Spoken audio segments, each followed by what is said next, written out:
Hi guys, இன்னைக்கு நம்ம இந்த வீடியோவில் எதை பற்றி பார்க்க போகிறோம் அப்படின்னா, நம்ம சேனலில் வந்து பார்த்தீங்கன்னா ரெகுலராக நிறைய பேர் கமெண்ட் பண்ணியிருந்தாங்க. ஸோ அது என்ன அப்படின்னா, ப்ரோ நீங்கள் மோட்டோ விளாகிங் செட்டப் பண்ணுங்க ப்ரோ அப்படி இப்படின்னு சொல்லி நிறைய பேர் கமெண்ட் பண்ணியிருந்தாங்க. ஸோ அவங்களுக்காக இந்த வீடியோ அப்படின்னு கூட சொல்லலாம். ஏன்னா வந்து பார்த்தீங்கன்னா நம்ம சேனலில் GoPro Hero 11ஓட நம்ம மோஸ்ட் ஆஃப் த கண்டென்ட் வந்து பார்த்தீங்கன்னா எல்லாமே நம்ம கிளியராக டீட்டெயில்டாக எல்லாமே பண்ணியாச்சு. இன்னும் மிச்சம் இருக்கிறது வந்து பார்த்தீங்கன்னா இந்த மோட்டோ விளாகிங் தான். ஸோ இதையும் வந்து பார்த்தீங்கன்னா நம்ம ஏன் விட்டு வைக்கணும், அதையும் நம்ம பண்ணிடலாம் அப்படின்றத ஒரு ஐடியா. பட் அதில் ஒரே ஒரு சின்ன இஷ்யூ என்ன அப்படின்னு சொல்லி பார்த்தீங்கன்னா, அதுக்கு வந்துட்டு நம்ம ஃபுல் செட்டப்பான எல்லா அக்சசரிஸும் நம்ம வாங்கலை. ஏன்னா வந்து பார்த்தீங்கன்னா கண்டிப்பாக நம்ம சேனலில் நம்ம மோட்டோ விளாகிங் பண்ண போகிறதில்ல. அதனால நம்ம வந்து ஃபுல் அக்சசரிஸும் வாங்கினா அது தேவையில்லாமல் 10,000 கண்டிப்பாக எக்ஸ்பென்சிவாக செலவாக வைக்கும். அது கண்டிப்பாக எனக்கு நீடும் இல்லை. ஸோ அதனால அதை வாங்கி என்னால் வீடியோவும் பண்ண முடியாது. ஒரு ரீசனால் இதில் மோட்டோ விளாகிங் செட்டப் பார்க்காம டிஃபால்ட்டாக நம்ம கோப்ரோவை ஹெல்மெட்டில் மட்டும் மவுண்ட் பண்ணி நம்ம வீடியோஸ் ரெக்கார்ட் பண்ணோம்னா எப்படி பண்ணலாம் அப்படிங்கிறத மட்டும் நம்ம இந்த வீடியோவில் பார்க்கலாம். சரி, ஓகே கைஸ், வாங்க நம்ம வீடியோக்குள்ள போவோம். அதுக்கு முன்னாடி நீங்க என் சேனலை சப்ஸ்கிரைப் பண்ண அப்படின்னா மறக்காம சப்ஸ்கிரைப் பண்ணி அந்த பெல் ஐக்கனை கிளிக் பண்ணிக்கோங்க. இதுக்கு நம்ம வாங்கி இருக்கிற பொருளை இப்போ நம்ம அன்பாக்சிங் பண்ணிட்டு நம்ம மோட்டோ விளாகிங்க்கு அப்படியே கொஞ்சம் கொஞ்சமாக செட் பண்ண ஆரம்பிப்போம். கிச்சா ஓகே கைஸ், இந்த பாக்ஸில் என்ன இருக்குது அப்படின்னு சொல்லி பார்த்தீங்கன்னா ஹெல்மெட் ஸ்ட்ராப் தான் இருக்குது. ஸோ ஹெல்மெட் ஸ்ட்ராப்பை நம்ம ஹெல்மெட்டில் போட்டு அண்ட் கோப்ரோவை அதில் எப்படி ஃபிக்ஸ் பண்ணுறது அப்படிங்கிறத இப்போ நான் காட்டுறேன்.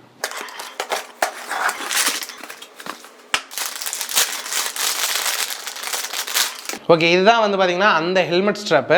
அண்ட் இதில் என்னென்ன இருக்குது அப்படின்னு சொல்லி பார்த்தீங்கன்னா ஆக்ஷன் ப்ரோ அப்படிங்கிற ஸ்டிக்கர்ஸ் கொடுத்துருக்காங்க. ஸோ இது வந்து பார்த்தீங்கன்னா ஆக்ஷன் ப்ரோ அப்படிங்கிற பிராண்ட்லேருந்து வாங்கின ஹெல்மெட் ஸ்ட்ராப் தான் இது. ஸோ எப்படி இருக்குது அப்படிங்கிறத நம்ம பார்ப்போம். இதில் கொடுத்துருக்கிற இந்த பெல்ட் குவாலிட்டி வந்து பார்த்தீங்கன்னா ஓகே, கொஞ்சம் டீசெண்டாக தான் இருக்குது. பட் ரொம்ப சேஃப். கோப்ரோ இதில் மாட்டிட்டா ஃபுல் அண்ட் ஃபுல் சேஃப் அப்படின்னு சொல்ல முடியாது. பட் இருந்தாலும் ஓகே, டீசெண்டாக தான் இருக்குது, நம்பி வைக்கலாம். அப்புறம் இது கூட வந்து பார்த்தீங்கன்னா ஒரு மவுண்ட் கொடுத்துருக்காங்க. இதை தான் வந்து பார்த்தீங்கன்னா இதில் ஃபிக்ஸ் பண்ணிவிட்டு அண்ட் இதுக்கு அடுத்தது கோப்ரோவை நம்ம இதில் ஃபிக்ஸ் பண்ணணும். ஓகே, இப்போ நம்ம கோப்ரோ வெளில எடுப்போம். ஃபர்ஸ்ட் இதை வந்துட்டு நம்ம எப்படி ஹெல்மெட்டில் மவுண்ட் பண்ணுறது அப்படிங்கிறத பார்த்துடலாம். ஓகே, நம்ம இந்த ஹெல்மெட்டில் தான் வந்து பார்த்தீங்கன்னா இந்த இதை ஃபிக்ஸ் பண்ண போகிறோம். ஃபஸ்ட்டு இந்த கிளாஸ் ரிமூவ் பண்ணிவிட்டு இதை வந்துட்டு பார்த்தீங்கன்னா கரெக்டாக இந்த இடத்துல வந்து ஃபிக்ஸ் பண்ணணும். பட் இதுவே வந்து பார்த்தீங்கன்னா கரெக்டாக அந்த இடத்துல ஃபிட் ஆகலை. ஏன்னா கொஞ்சம் இந்த தூரம் வந்து எக்ஸ்டெண்ட் ஆகி வருது. ஏன்னா இந்த ரெண்டு பெல்ட் இருக்குது, ஒன்று இந்த பக்கமும் இன்னொன்று இந்த பக்கமும். அண்ட் கீழே வந்து பார்த்தீங்கன்னா இந்த ரெண்டு பெல்ட் வருது. இதையும் வந்து பார்த்தீங்கன்னா இந்த பெல்ட்டோடையும். ஸோ அது எப்படி அப்படின்னு வந்து பார்த்தீங்கன்னா இந்த இடத்துல ஒரு சின்ன பக்கல்ஸ் மாதிரி கொடுத்துருக்காங்க. ஸோ அந்த பக்கல்ஸை வந்து பார்த்தீங்கன்னா இதில் விட்டு இப்படி வெளியில் எடுத்து அண்ட் இந்த பக்கில் வச்சு நல்லா டைட் பண்ணோம் அப்படின்னா இந்த இது வந்து ரிமூவ் ஆகலை, நல்லா கிரிப்பாக பிடிச்சிக்கிச்சு. அண்ட் அதுக்கு அடுத்தது இந்த பக்கிள்ஸில் வச்சு நம்ம பண்ணும்போது வந்து பார்த்திங்கன்னா நல்லா டைட்டாக எந்த அளவுக்கு நம்மளால் டைட்டாக இழுக்க முடியுமோ அந்த அளவுக்கு டைட்டாக இழுத்து போட்டிருக்கணும். ஸோ அந்த அளவுக்கு நல்லா டைட்டாக இழுத்து அப்புறம் அந்த பக்கிள்ஸ் வச்சு அப்படியே ஒரு ப்ரெஸ் பண்ணுங்கள். இப்போ வந்துட்டு பார்த்தீங்கன்னா நல்லா கிரிப்பாக நின்று. அண்ட் நெக்ஸ்ட் வந்து பார்த்தீங்கன்னா இந்த கிளிப்பை வந்து பார்த்தீங்கன்னா நம்ம இந்த கோப்ரோவோட இப்படி ஃபிக்ஸ் பண்ணிவிட்டு இந்த ஸ்க்ரூ வந்து பார்த்தீங்கன்னா கண்டிப்பாக இந்த ஹெல்மெட் ஸ்ட்ராப்போட தரமாட்டாங்க, நாம் தான் தனியாக வாங்கியிருக்கணும். ஸோ நம்ம கோப்ரோ வாங்கும்போதே வந்து பார்த்தீங்கன்னா இந்த ஸ்க்ரூ வந்திருக்கும். ஸோ அதை வச்சு தான் நம்ம இதில் போட்டு டைட் பண்ண போகிறோம். இப்போ வந்துட்டு பார்த்தீங்கன்னா நம்ம ஃபுல்லாக டைட் பண்ணதுக்கு அப்புறமேட்டு நல்லா ஷேக் பண்ணி பார்த்துருங்க. கோப்ரோ எதுவும் லூஸாக இல்லாமல் நல்லா அட்ஜஸ்ட் ஆகி டைட்டாக இருந்துச்சு அப்படின்னா ஓகே, இப்போ நம்ம ஃபிட் பண்ண ஆரம்பிச்சிடலாம்.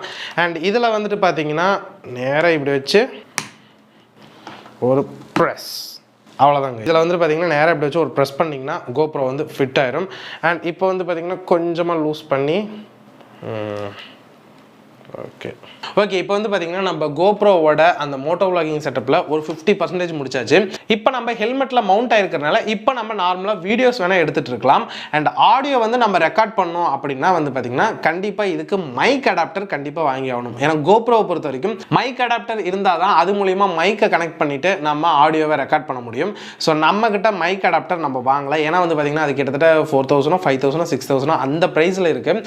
ஸோ நாம் வந்துட்டு மோட்டோ விளாகிங் பண்ணாதனால 6,000 4,000 நம்ம செலவு பண்ணி கண்டிப்பாக நம்ம அந்த வீடியோ போட முடியாது. ஸோ அதனால நம்ம வீடியோ செட்டப்புக்கான எல்லாமே நம்ம பண்ணியாச்சு. ஆடியோ செட்டப்புக்கு நம்ம என்ன அப்படிங்கிறத நான் அப்படியே சொல்லிடுறேன், நீங்கள் வேணால் பாருங்கள். ஸோ அதுக்கு வந்து என்னென்ன அப்படின்னு பார்த்தீங்கன்னா மைக் அடாப்டர் கண்டிப்பாக வாங்கணும். அந்த ப்ராடக்ட்டோட லிங்க் வேணால் நான் கீழே டிஸ்கிரிப்ஷனில் கொடுக்குறேன். ஸோ அதை வந்துட்டு நம்ம வாங்கிட்டு அண்ட் இந்த கோப்ரோவில் கனெக்ட் பண்ணிவிட்டு இதை வந்துட்டு பார்த்தீங்கன்னா இதுக்கு மேலே வந்து பார்த்தீங்கன்னா ஒரு உலான்சி கேஸ் வாங்கணும். உலான்சி கேஸில் வந்து பார்த்தீங்கன்னா அந்த மைக் அடாப்டர் கீழே ஃபிட் ஃபிட் பண்ணுற மாதிரியே வந்து பார்த்தீங்கன்னா ஒரு ஆப்ஷன் இருக்குது. அதில் வந்துட்டு அதை ஃபிட் பண்ணிவிட்டு நெக்ஸ்ட்டு வந்துட்டு பார்த்தீங்கன்னா அந்த மைக் அடாப்டரில் நம்ம வாங்கியிருக்கிற 3.5 mm அந்த லெவலியர் மைக் இருக்கும். ஸோ அதை வந்துட்டு பார்த்தீங்கன்னா அந்த மைக் அடாப்டரில் கனெக்ட் பண்ணிட்டு அண்ட் அந்த மைக்கை வந்து பார்த்தீங்கன்னா இந்த ஸ்பாஞ்சுக்குள்ளே விட்டு நம்ம அதில் கனெக்ட் பண்ணிட்டோம் அப்படின்னா மைக் வந்து உள்ளே இருக்கும். ஸோ அதே போல் வந்து பார்த்தீங்கன்னா அதுக்கு நம்ம டேப் பண்ணிட்டோம் அப்படின்னா நம்ம ரெய்னி சீசனில் கூட நம்மளால் வீடியோஸ் பண்ணிட்டு முடியும். கோப்ரோ வந்து பார்த்தீங்கன்னா full and full water proof தான். பட் மைக் அடாப்டர் வந்து வாட்டர் ப்ரூஃப் கிடையாது. ஸோ அதுக்கு வந்து பார்த்தீங்கன்னா நம்ம கொஞ்சம் சீல் பண்ணி ஆகணும் அதுக்கு. ஸோ இதெல்லாம் பண்ணிட்டோம் அப்படின்னா அதில் மோட்டோ விளாகிங் செட்டப் ஃபுல்லாகவே முடிஞ்சிடும். ஸோ அவ்வளோதான் கைஸ், இந்த வீடியோவில் நம்ம ஹெல்மெட் ஸ்ட்ராப் எப்படி நம்ம கோப்ரோவில் ஃபிட் பண்ணுறது அப்படிங்கிறத பார்த்துருப்போம். நீங்கள் வெறும் வீடியோ மட்டும் ரெக்கார்ட் பண்ணணும் ஹெல்மெட்டில் மவுண்ட் பண்ணி அப்படிங்கிறப்ப கண்டிப்பாக இந்த செட்டப்பே உங்களுக்கு போதுமானது தான். ஆடியோ மட்டும் நீங்கள் பேக்ரவுண்டில் நீங்கள் டப் பண்ணிக்கிறீங்க அப்படிங்கிறப்ப உங்களுக்கு இந்த செட்டப் ரொம்பவே யூஸ்ஃபுல்லாக இருக்கும். அண்ட் மோட்டோ விளாகிங் அப்படின்னா மட்டும்தான் நீங்கள் வந்து பார்த்தீங்கன்னா மைக் அடாப்டர் அண்ட் மைக் இது எல்லாமே அந்த உலான்சி கேஸ் இது எல்லாமே நீங்கள் எக்ஸ்ட்ரா செலவு பண்ணி நீங்கள் வாங்கி வைக்கணும். சரி, ஓகே கைஸ், பாய். மறக்காமல் சப்ஸ்கிரைப் பண்ணிடுங்க. பாய்.